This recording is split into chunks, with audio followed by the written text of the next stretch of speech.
Nature speaks many tongues, in many voices.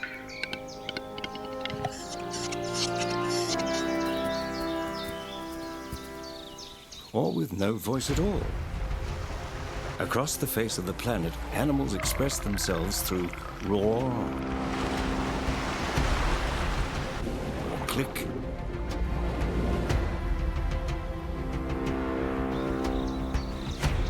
or scent,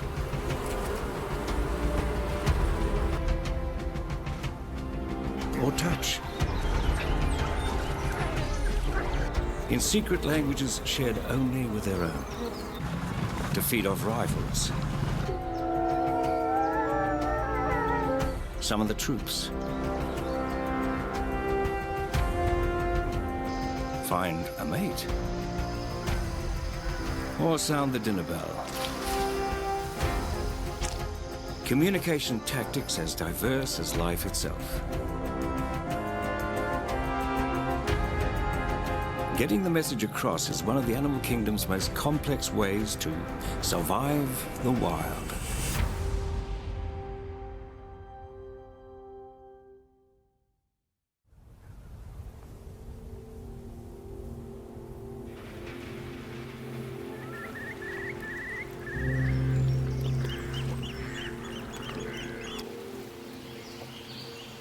The largest wild member of the canine family, the grey wolf, haunts storybooks and lurks in legends.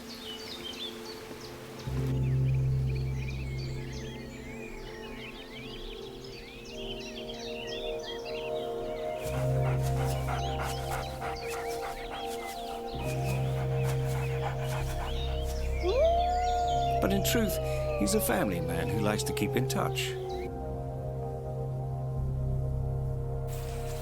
Social animals, wolves prefer to live in tightly knit packs.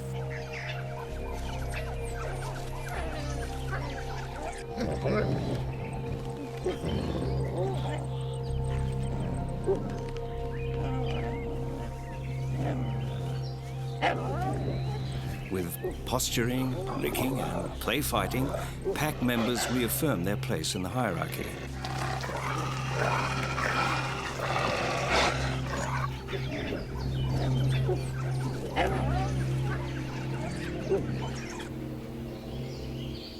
And when they have something to say to their pack mates, they say it.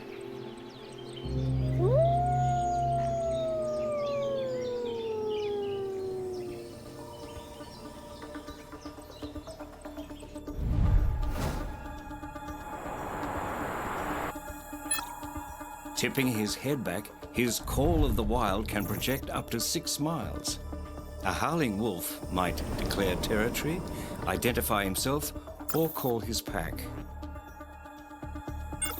In the United States, amid the dense forests and open prairies of Montana, a howl tells the scattered wolf pack that it's time to get to work.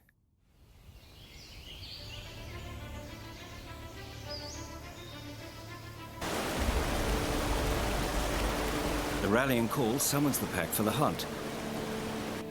Their territory can spread hundreds of miles.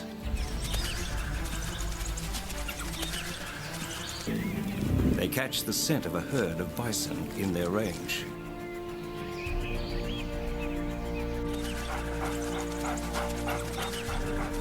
The ancient clash of predator and prey begins.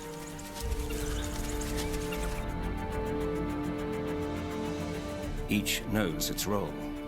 The wolves draw as close as they can. They might trail the herd for days before striking.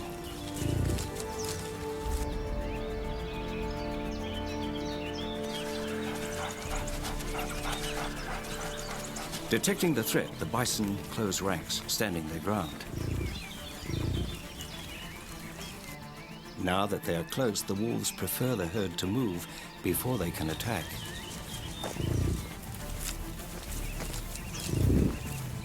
It's a waiting game.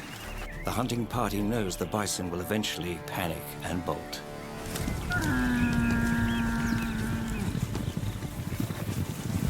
And when it does, the wolf pack targets its most vulnerable members, the calves.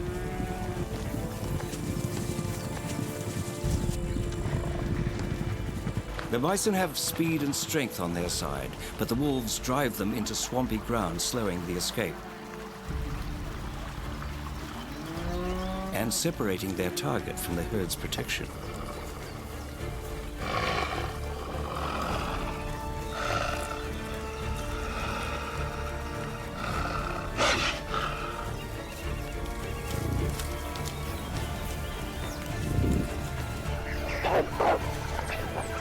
One wolf makes the kill, but the whole pack will share it.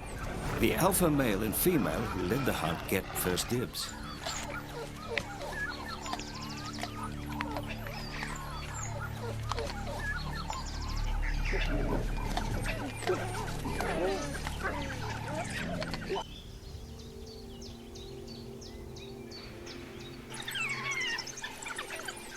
While the pack feeds, at the den, an older sister babysits the wolf pups and waits for dinner. The pups are carefree, but she can't let her guard down.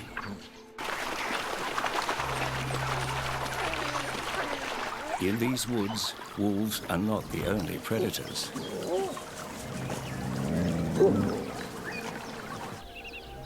When a black bear wanders into her range, the pups are suddenly in danger.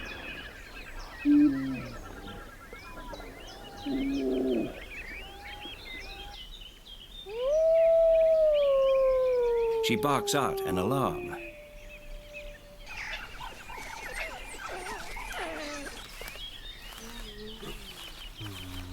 Heeding the call, the hunting party rushes back, harassing the black bear and driving him from their range.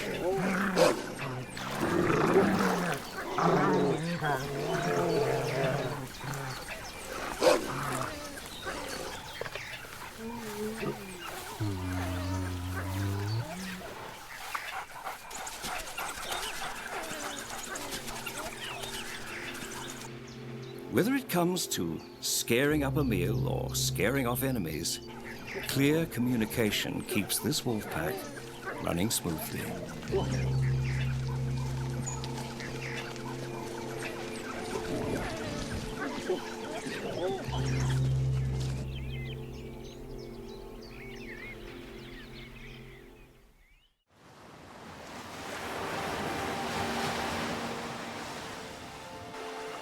Out on the wide prairie, wolves howl to keep in touch.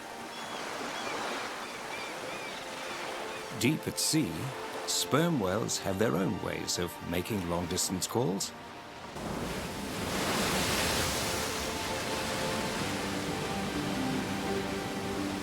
Stretching longer than a school bus and weighing as much as a small Boeing 737 aircraft. Sperm whales are the largest toothed predators on the planet.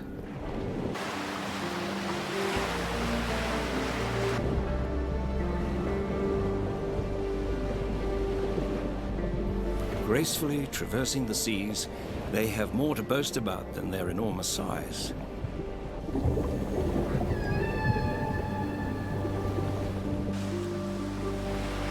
These whales are among the world's most sophisticated communicators. Separate pods of sperm whales make up a clan, which can range over hundreds of miles. Each member speaks the clan's distinctive dialect, different from other clans.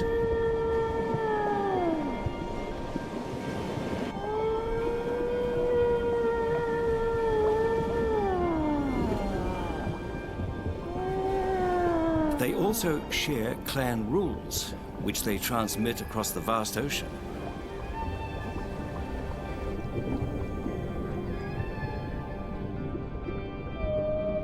This talent for communication has led to an astonishing outcome: the development of sperm whale culture.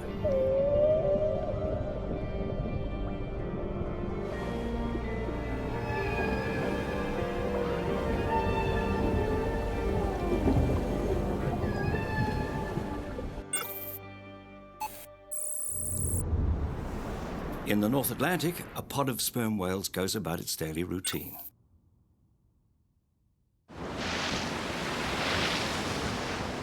In this pod, all the females, not just the mothers, take care of the calves.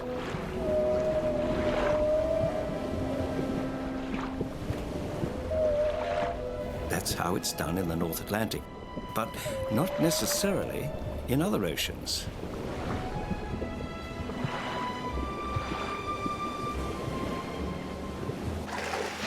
This Atlantic clan is so widespread that its members may never meet one another.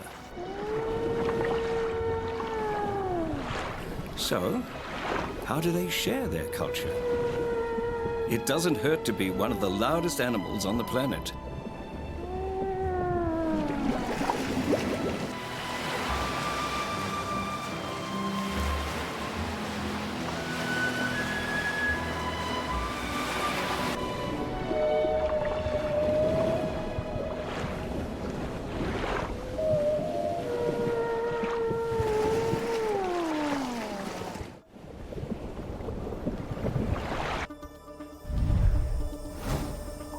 The whale's enormous head contains organs filled with a fluid called spermaceti and other sacs full of air. They amplify the whale's rapid-fire clicking, which travels up to 37 miles through the water.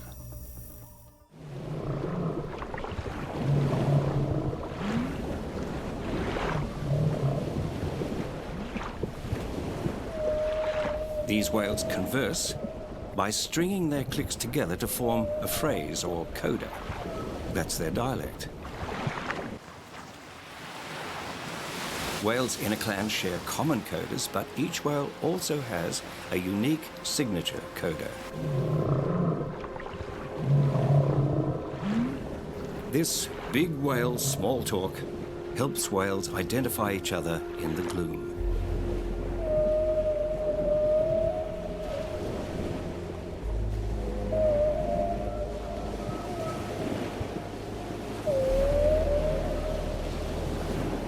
And the pod can use its clicks or echolocation to map the dark underwater terrain and find food.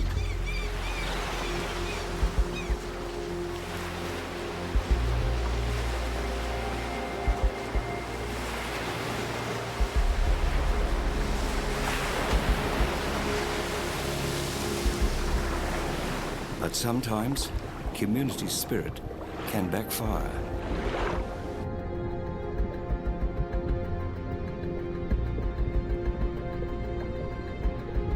This whale, stranded in shallow water, sent out a distress call. That can draw the rest of the well-meaning pod, placing them all at risk of stranding too. Luckily, not this time.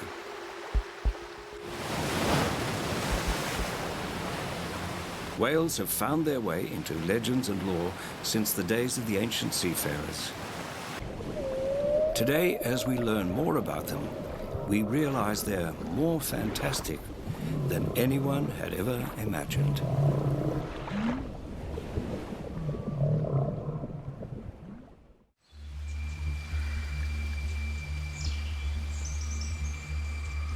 While the clicks of the whales transmit culture, the clucks of one Scottish bird send a message of love. The capercaillie is no turkey. The largest of the grouse family, he's a ground-dwelling forest bird who's willing to fight a duel to win a mate. But first he must find her. The drably coloured hens keep a low profile, so it's up to him to make a statement.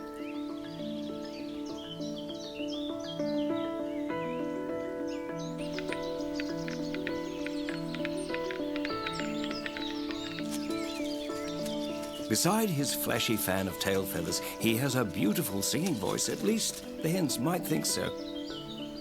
It just has to be better than any rival suitors.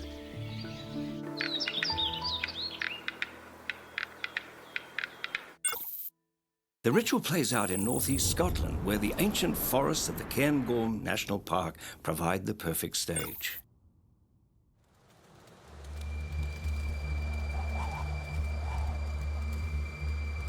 Here, capercaillies generally spend much of their time eating leaves and insects.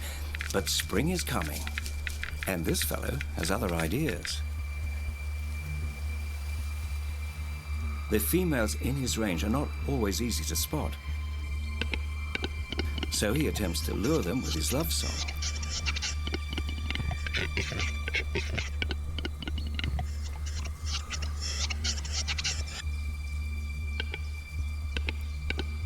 Instead of a mating partner, the male's unique aria attracts a rival. Their conflict begins with a competition to outcall one another.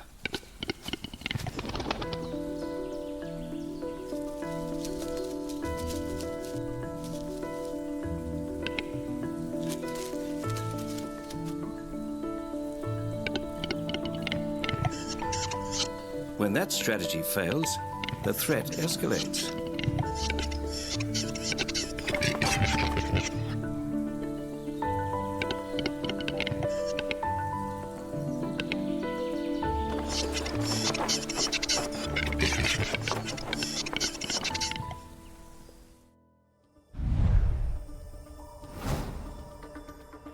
They circle each other like prize fighters, squawking the whole time.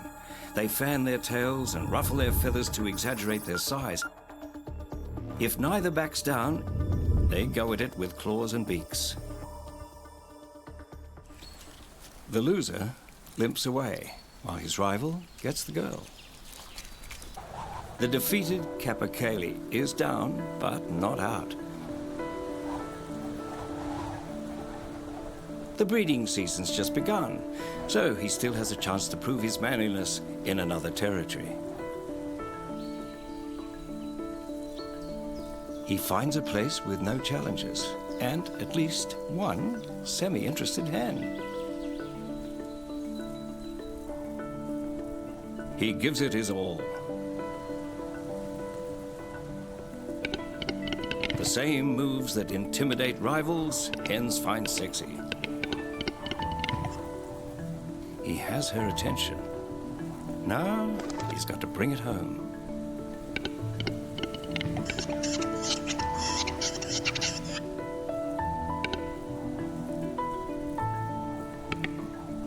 His tail feathers fan the flames of her desire.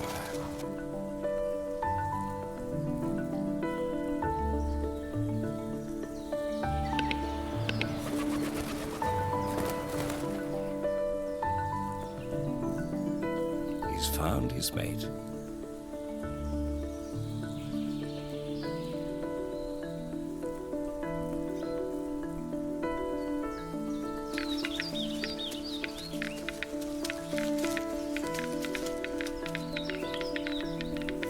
Despite the male's earlier defeat, his perseverance has paid off.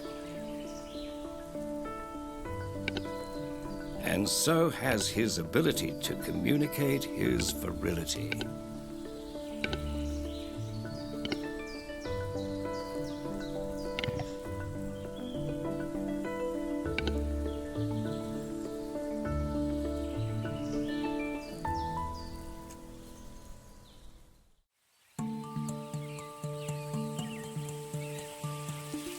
In Scotland, the capercaillie is preoccupied with the birds and the bees.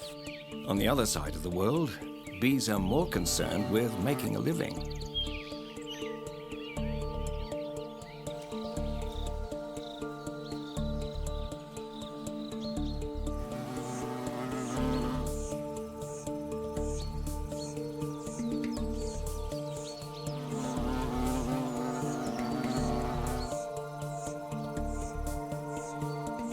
A strict division of labor keeps bee society buzzing, and communication plays a crucial role.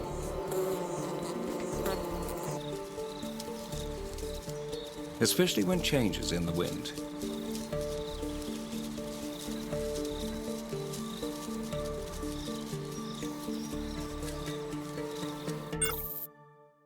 In southern Kenya, on the vast savanna of Amboseli National Park, a growing hive has reached a turning point.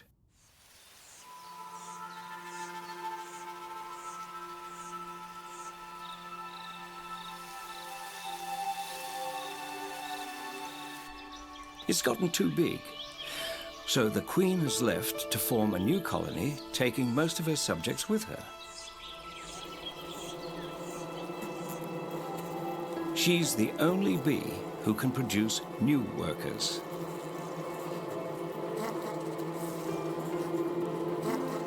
But the hyper-organized bees in her old hive have a succession plan.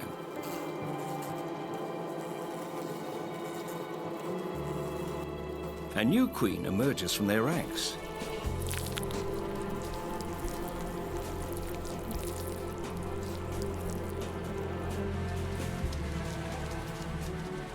Without a moment to waste, she gets straight to work.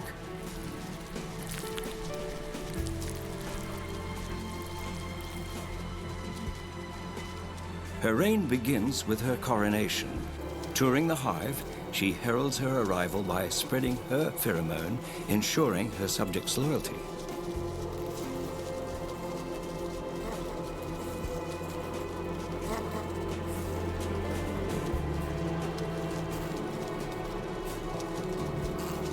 Each honeybee performs a certain task in service of the hive. The crucial role of workers, all females, is gathering food.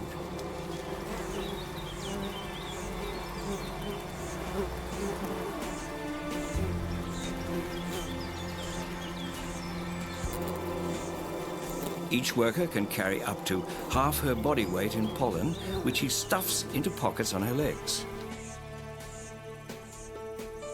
And her long tongue can lap up nectar to feed the colony. But when she's picked over the neighborhood flowers, she must find new resources further afield.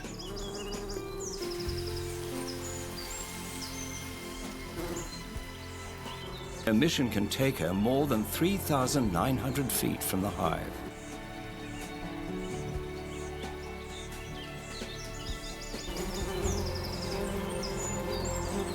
The scout returns in triumph. She's found a flowery feast.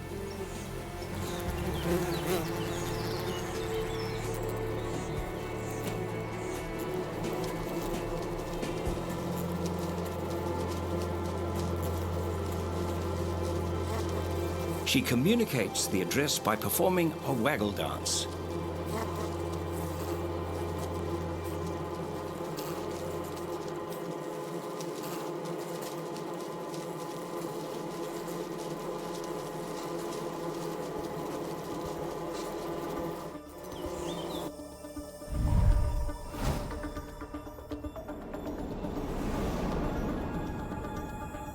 Her figure-8 display, how she aligns her body in relation to the sun, and the vigor of her waggle dance conveys the coordinates and size of her life-saving discovery. Armed with the knowledge, the workers head out to the pollen source to restock the hive's dwindling pantry. But suddenly there's a wrinkle in their plan, or quite a few wrinkles. A herd of elephants grazing in the area closes in on the hive.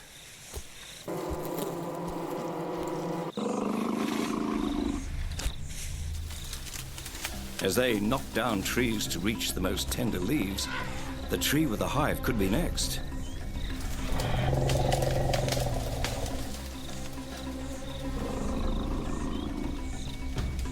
Not today. The guard bees emit distress pheromones to alert the hive of impending danger.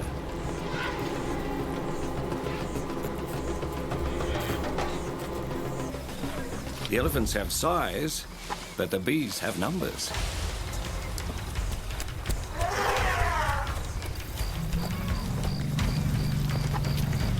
When a bee sting penetrates a vulnerable spot on the elephant's tough skin, it leaves a chemical marker that attracts more bees to the site.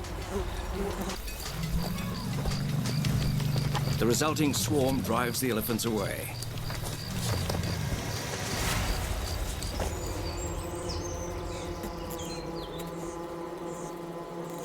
Once again, the bee's ability to communicate saves the day.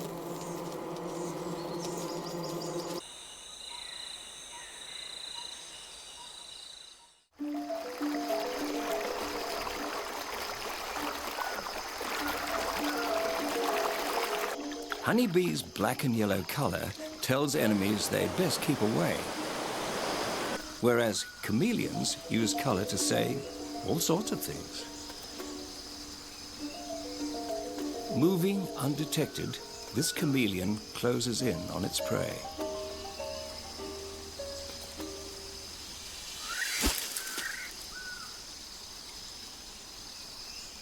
More than 70 species of chameleon live on Madagascar.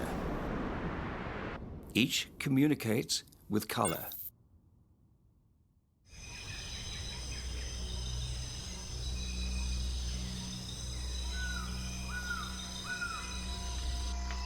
Many plants and animals on this isolated island live nowhere else in the world.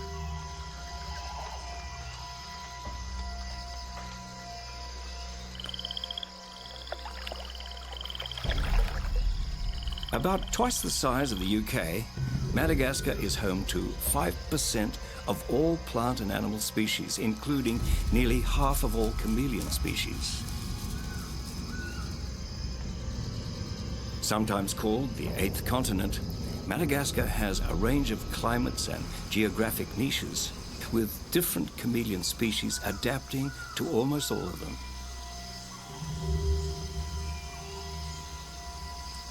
Using camouflage to sneak up on prey, it's just half the story of these color-changing lizards.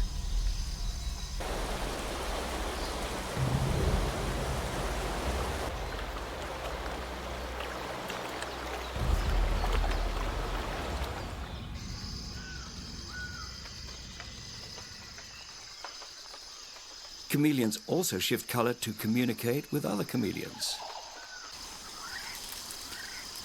In fact, rather than blending in, chameleons spend much of their energy doing exactly the opposite.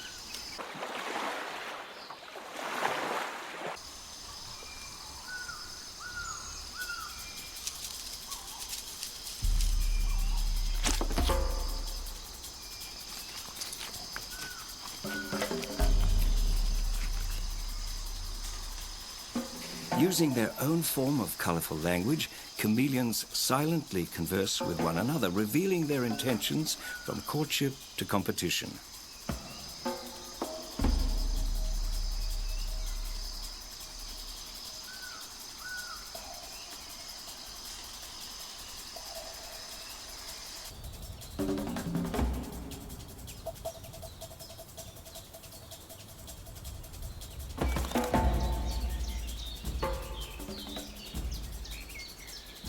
This artistic language allows the lizards to establish dominance without the risk of open conflict.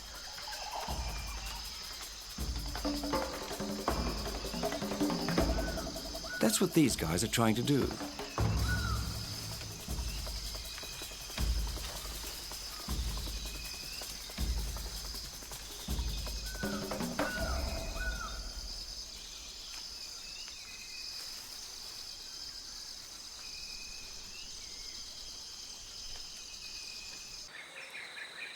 But when neither lizard is willing to change his aggressively bright coloration to signal submission, they fight and both lose.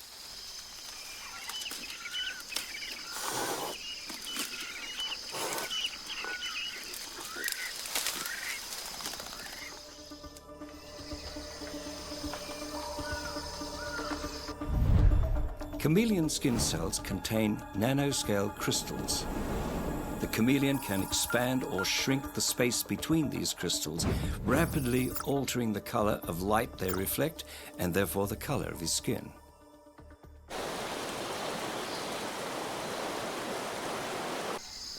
Females flash certain colors when they're ready to mate.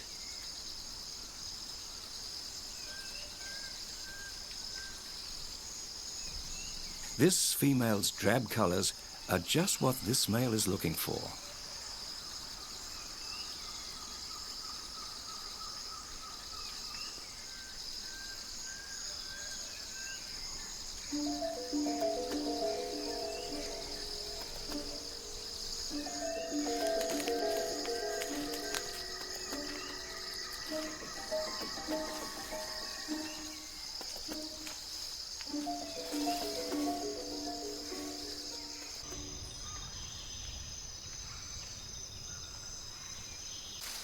This male, however, is pressing his luck.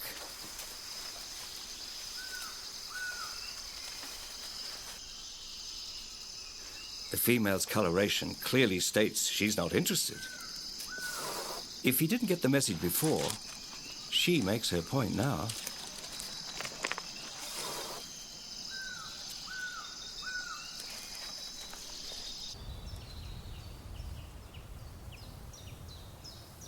He'll have to wait. But thanks to this species' amazing strategy of color-based communication, he will know when the time is right.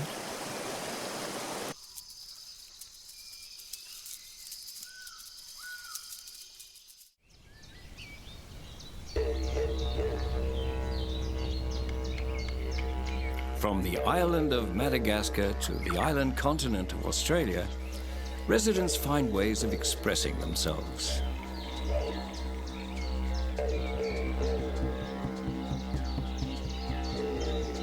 Up to 20 eastern grey kangaroos can live in a mob, making them the most social of the roos. Getting along means being able to communicate.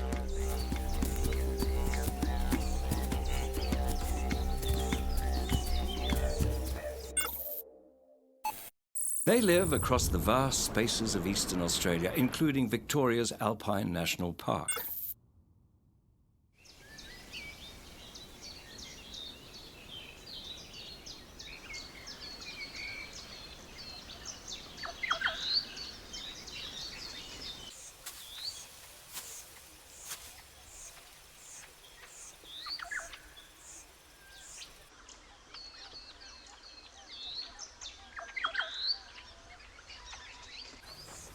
The alpha male, heavily muscled and standing over 7 feet tall, communicates his rank by just showing up. He alone has the right to mate.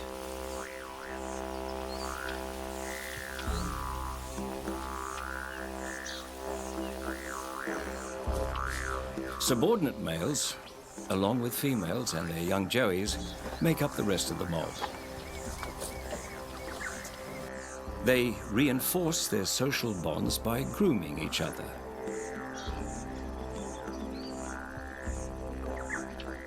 But just because the alpha male's in charge of mating doesn't mean there's no tension among the lower ranks.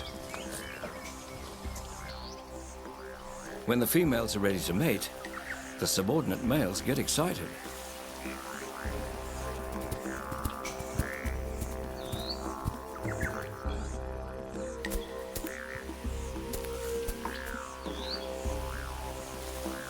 They fight for the right to pair up with her and tend to her like a manservant.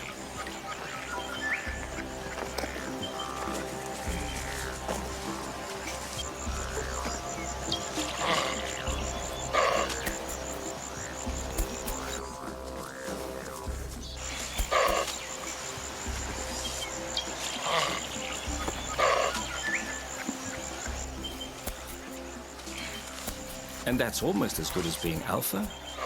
The companion can stick by her side until she's ready to breed, then sneak in a fast one when the alpha's not looking. On occasions when the alpha male is challenged, he'll assert his dominance by arching his back, walking on all fours, or rubbing his chest on the ground, all to intimidate his would-be rival.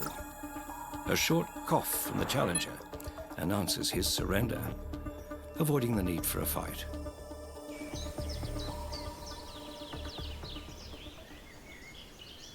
Within their range, the kangaroos know few natural predators, except for dingoes.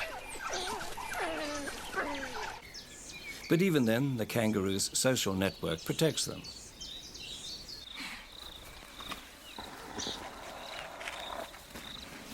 The bigger the kangaroo mob, the more eyes and ears to watch and listen for danger.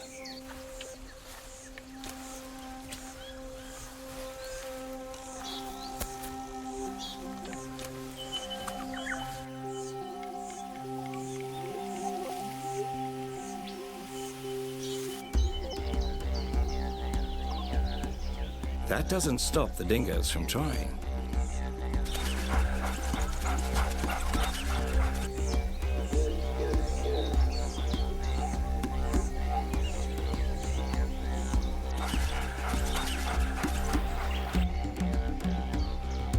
But they don't get too close before they're spotted.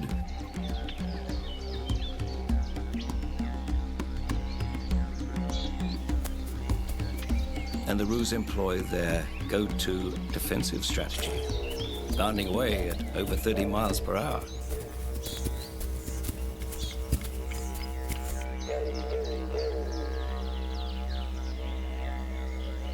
And those powerful legs can thump the ground to sound a warning to the mob or to scare off predators.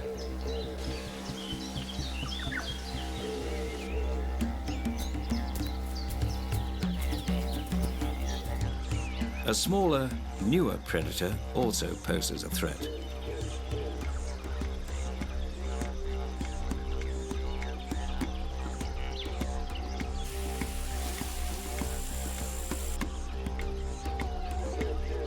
The fox. Introduced to Australia in the 1870s for sport hunting, targets the vulnerable joeys.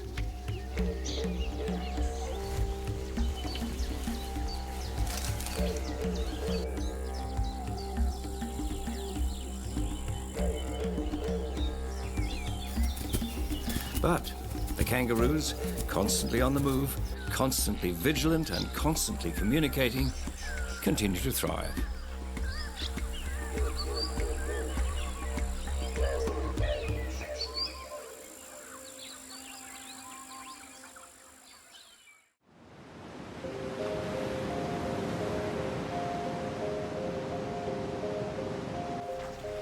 Away from the grasslands on Australia's coastline, another group of residents communicates by land and sea. Slow and cumbersome when sunning themselves on land, sea lions get positively slippery when wet.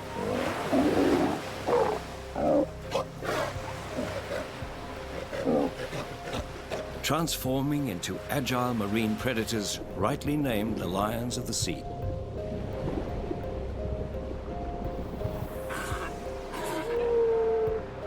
Like their land-based counterparts, sea lions are highly social and excellent communicators through honks, barks, and roars.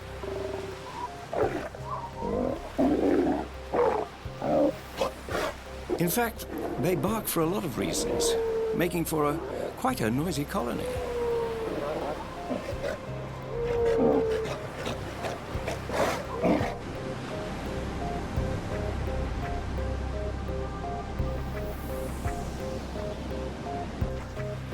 For this pup, the vital lesson of communication comes early. When his mum returns from a fishing trip, he must find her within the sprawling colony so that he can nurse. He can't see well, so he's learned to recognize her unique call above the din, and she can pick out his.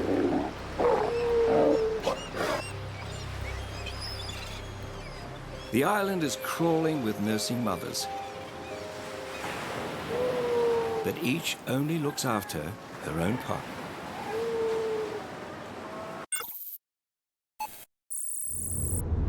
Australian sea lions live strictly along the western and southern coasts.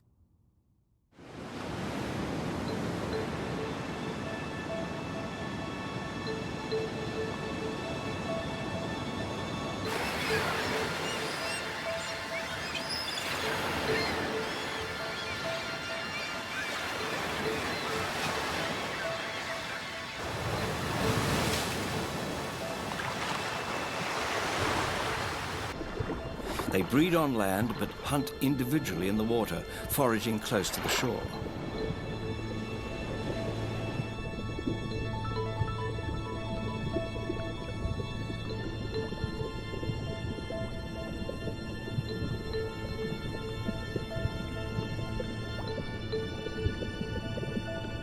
When pickings get slim, the sea lions must move further out to sea. If they expect to eat today, they'll need to work as a team. They're in luck. They join a passing dolphin pod herding a school of fish. There's plenty for everyone.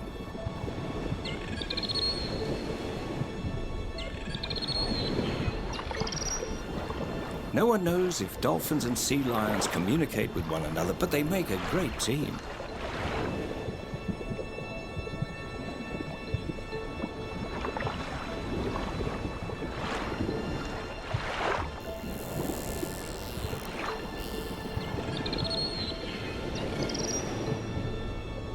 Keeping the school from scattering, they take turns capturing mouthfuls of fish.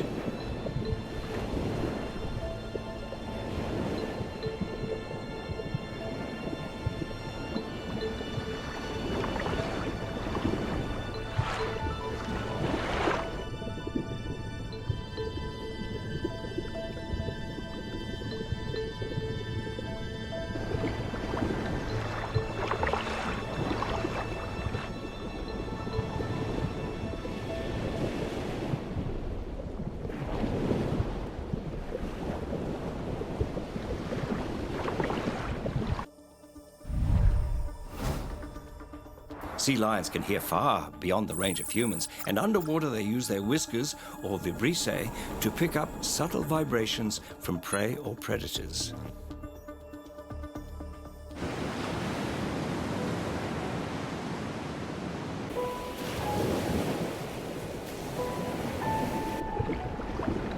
Bellies full, they return to shore.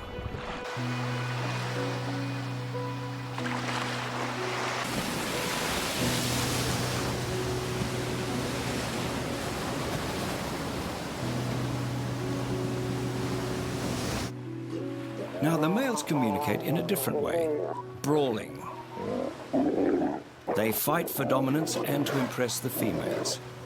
The winner gets his pick of the cows.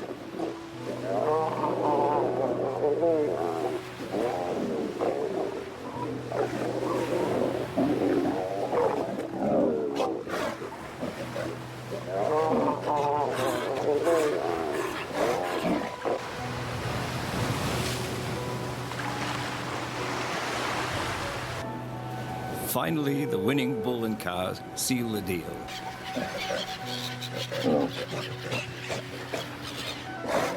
Males can weigh 770 pounds, more than twice the weight of females, making the most of the 24-hour when she is in estrus.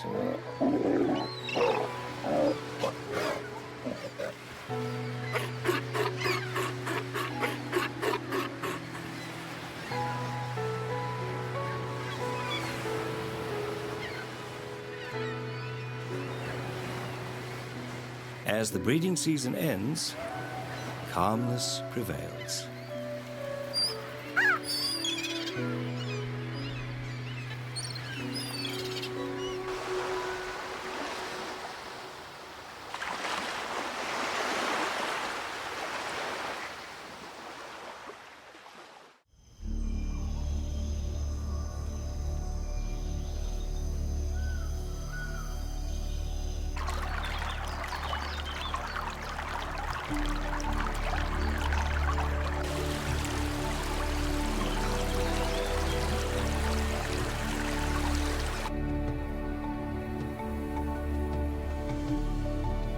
It's no secret that African elephants are the largest living land mammal.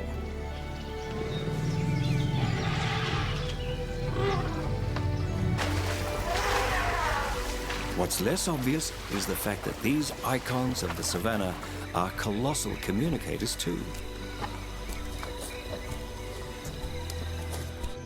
This herd follows its matriarch, generally the oldest female. She's a woman of few words who leads by example.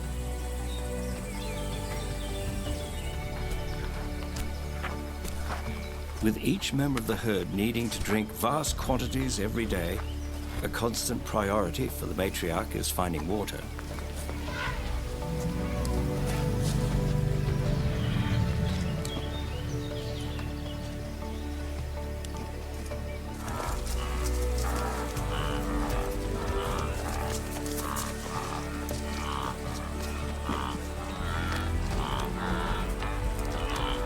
Since a grown elephant drinks about an oil barrel full of water a day, the herd needs a dependable source.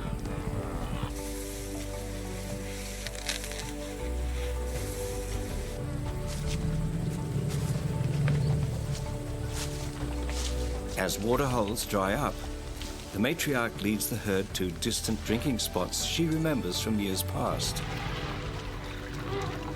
She could live to be 70.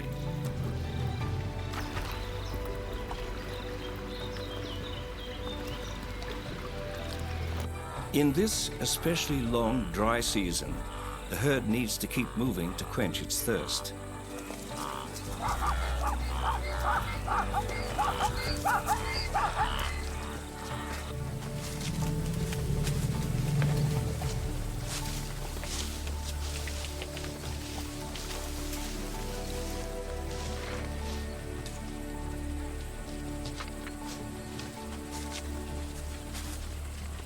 Elephants not only use their feet to commute, but also to communicate.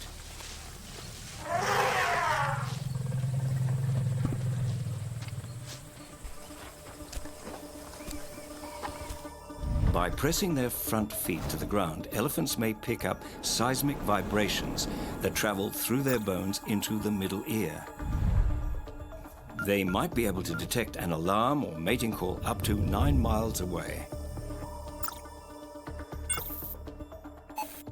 In northwest Namibia, elephants in the Etosha National Park put their communication strategies into action.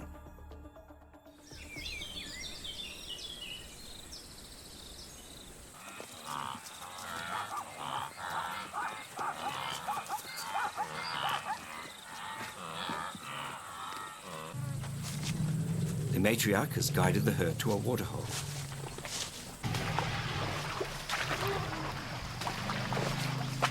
But the elephants aren't the only thirsty visitors there.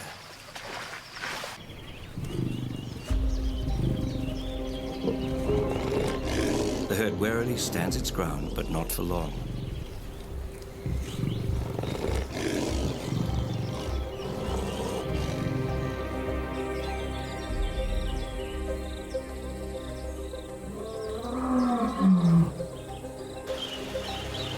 The risk to the elephant calves is too great. The elephants play it safe and abandon the waterhole to the lions.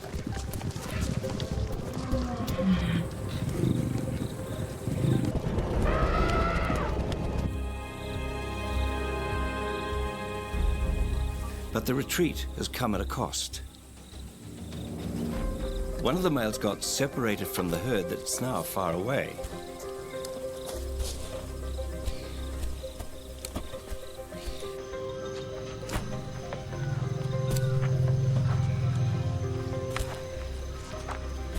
Using a location call like a mayday signal, he attempts to make contact. The low-frequency sound, inaudible to humans, carries across the savannah. When the matriarch replies, the lost male sets his course. They reunite at a new water source. Delighting in each other's company, the herd chats in their most quiet and intimate ways by touch and smell. Their powerful trunks give them a remarkably keen sense of smell to read each other's chemical signals. They're also capable of gentle touch, which helps strengthen the herd's bond. That's especially important between mother and calf. Elephants' subtle ways of communicating build lifelong bonds that even distance can't erase. For elephants and for so many others, communication is power. It builds loyalties, defines enemies, and allows them to declare their place in the world.